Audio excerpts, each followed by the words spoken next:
quite a while, and several years. you were on the road. Yep. Yeah, I spent a lot of time on that Silver Eagle he was talking about. A lot of stories, a lot of good times with Joel. About 5 or 6 years of it. Wow. And you guys traveled everywhere. Oh yeah. Went all over the place in the Silver Eagle. I can remember being in South Dakota, freezing to death. North Dakota? North Dakota, freezing. Why not? To You're death. clear up Wisconsin, to the Chicago, you name it. But you and Joel have quite a few stories to tell. Lots of them. Can't tell them all, though. Well, we Got to protect the guilty. we can push the envelope a little bit since we're 10 o'clock on a Saturday night. There's no kids listening, It would so be kind of risque. okay. Well, we'll keep it clean then. You were talking about one story in particular. Yeah, go ahead with that story, Bobby. The one I think we're talking about is On Kelly. yeah, on Kelly's Island. I had known everybody in Greece and Joel. 'Cause I used to run sound for American Grease when they first started, when Scott Smalley was playing drums and Dave Hasselbach on guitar, because we had a metal band on the side called Real Steel. So I ran sound for American Grease.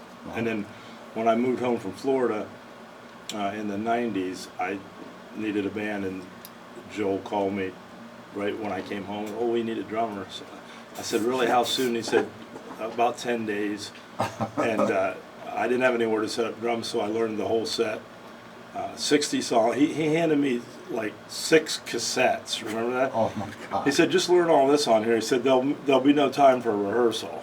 Whoa. So I had nowhere to set up drums, so I learned 60 tunes in my mom's kitchen on a pillow with drumsticks, and played them for the first time on a drum set in front of 500 people or something. Excuse me. But anyway, once we got rolling in Greece, we started playing. I started playing with them on Kelly's Island, a place called West Bay Inn, right? Yeah, West Bay. West Bay Inn. They had already played some on Kelly's Island, so it was my first trip up there. And the one summer we did like 12 weekends up there. Wow. But my first trip, you'd get there on Friday, play a show, play an afternoon show on Saturday, an evening show on Saturday, then an early show, remember, on Sunday. Oh, wow. And then catch the last ferry across and come home.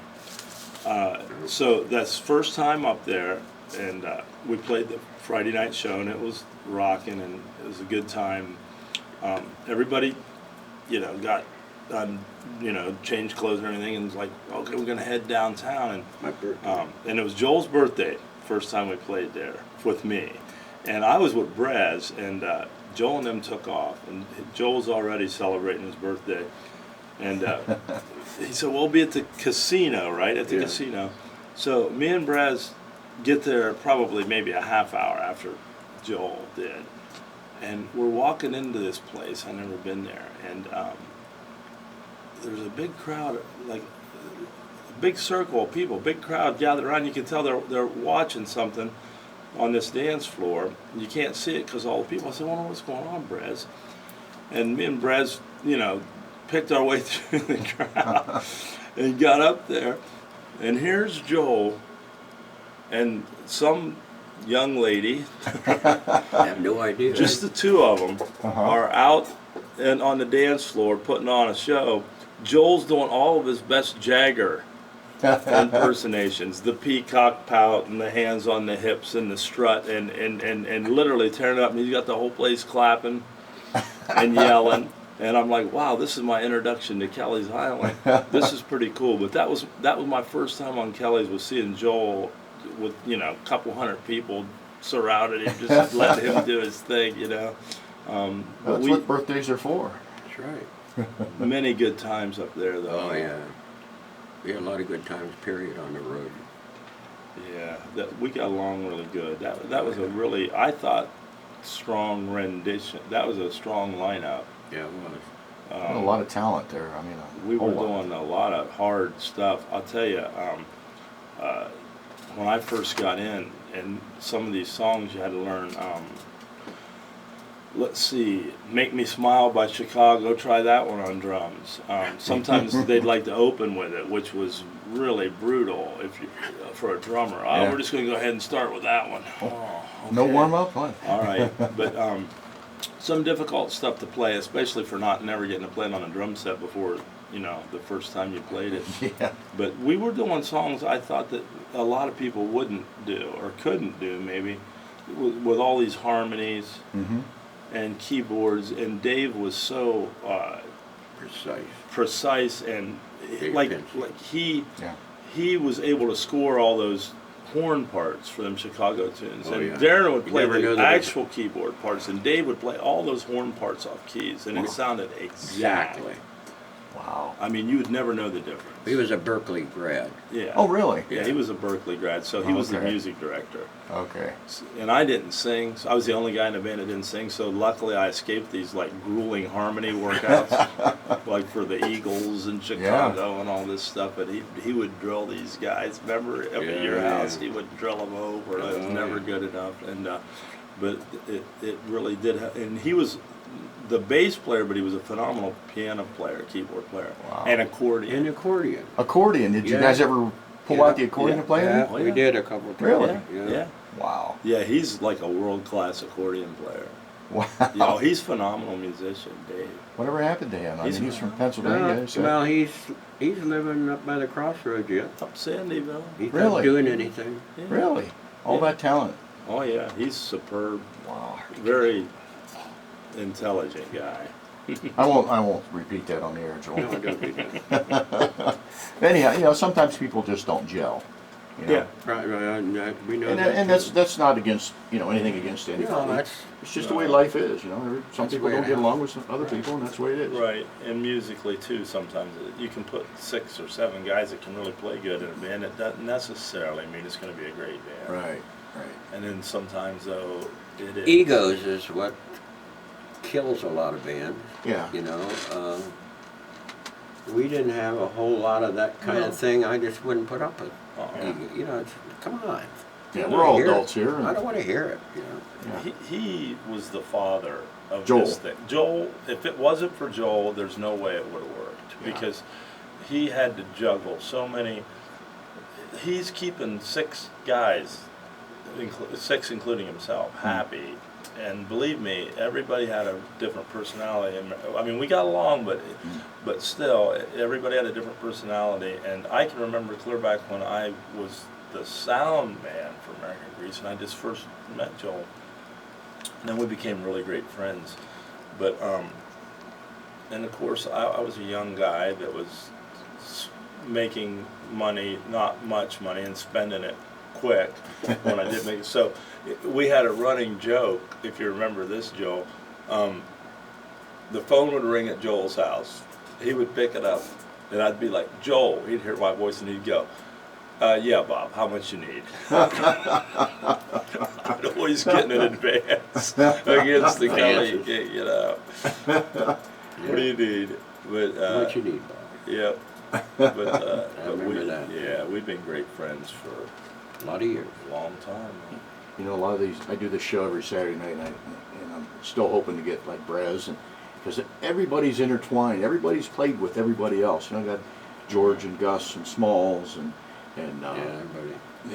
Dan Gribble and all those people have been on here. You guys have all played together at one time or another. Oh yeah. There's a lot of talent in T County. A lot of talent in this county. There is. I mean, really is. And I know a lot of, and you guys do too. I know a lot of people from Stark County, and they all talk about people that they know from Tuscarawas County that they played with or heard about. Played with a lot of people up there too. Oh yeah. Yeah. But there's a lot of talent just in this area, and I don't know what it is, the water or... Always has been. Yeah.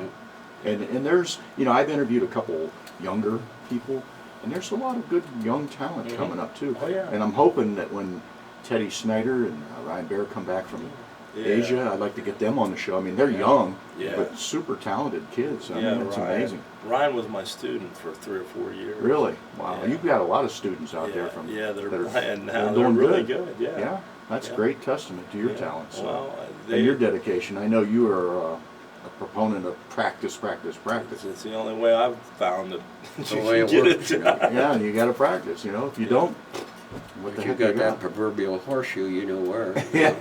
You need to practice. I don't know any of those. Me neither, buddy.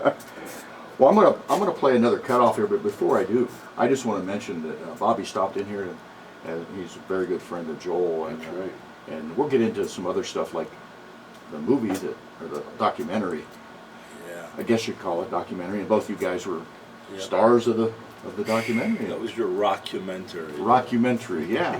I think there's a show on TV like that. Yes. You need to sell that to some network, Joel. I think it'd go over big because I've seen it. I like it. It's cool.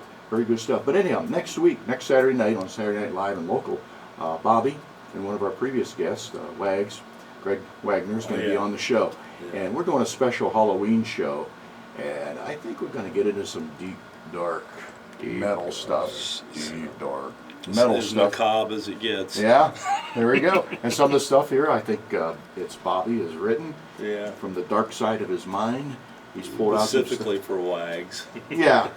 Yes. But Wags had told me, he stopped in the studio one day and we were talking, and he said, we're going to do some of that stuff, and he wants me to play some, and I've got a whole bunch of it here. Halloween music in between, like Monster Mash, and he wants to make it kind of a crazy night. So next week's going to be a little different Yeah, it'll be than our fun. normal stuff. Well, we're still going to talk to both you guys about, your relationship between you two and the bands that you played with. Right, yeah. We'll do a lot of talking in between and playing that kind of music. So it's going to be a little different than we normally do, but it'll be a lot of fun. Sounds like a lot of fun. Oh yeah, I'm looking forward to it. That's a Halloween night, next Saturday night on Saturday Night Live and Local.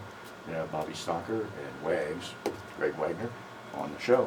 Now we're going to get back to, we're going to play another cut from this Caution Hot Grease CD. And this is a song called Special Interest. Now, is this a, Oh, that was, I can't remember who wrote that thing. It was one of these, that was I an think it's original? one of these ones that was shoved at us. Oh, okay. Special Interest, and it was given to us by Todd Rundgren. Really? Yeah, he never recorded this, so he gave it to us and we recorded it. Wow. And I think Darren sang that, didn't he? Bruce was friends with Rundgren. Yeah. That's how. Yeah, actually it says music and lyrics by Todd Rundgren. Thanks, Todd. Lead vocals. It's got Perez on there. Oh, Brez sang it, I guess. Jim Bresnick sang it. Yeah. Okay, Okay. I couldn't remember. Okay, we're Too gonna many play. things to remember. Well, there's a lot of history here. That's your mind gets cluttered after all of it. Yeah. And I early had to on, I had to do some serious digging to come up with all this stuff, I tell you. digging in your brain. Right, and I had to call some people and ask them, some people I forgot who they were early on there. It's been a long and varied career, brother. Oh A yeah, long time ago. and a good career. I mean, Oh yeah, it's been real. been fun. To do something that you love. Yeah, to For go all get a those job years. is bad enough, but to go get a job that you love to do, Mm-hmm. that's Makes more life a than lot half easier. the battle. I have never had that pleasure, so Well, I've been lucky. I've fought for it since I've been a kid, and it hasn't always been easy to stay on Absolutely. that path, but I don't regret it. oh, absolutely not. Well, Bobby knows I've done a lot of different things, and luckily I got away with upholstering cars, taught myself Music, music, clothes. clothes. I never bought a pattern in my life. I wouldn't know what to do with it. I did it all my own way. Leather loft. Yeah, I mean, and we're I going to mean, get into that. We're going to yeah. talk about the leather loft. We're going to talk about the documentary that was made and how that came about. It Okay. just didn't come out of thin air. It No, just I'll tell you the story on that. when we okay. get Well, we're going to to play it. this song, Okay. Special Interest, and it's sang by Jimmy Bresnick. But this is American Grease.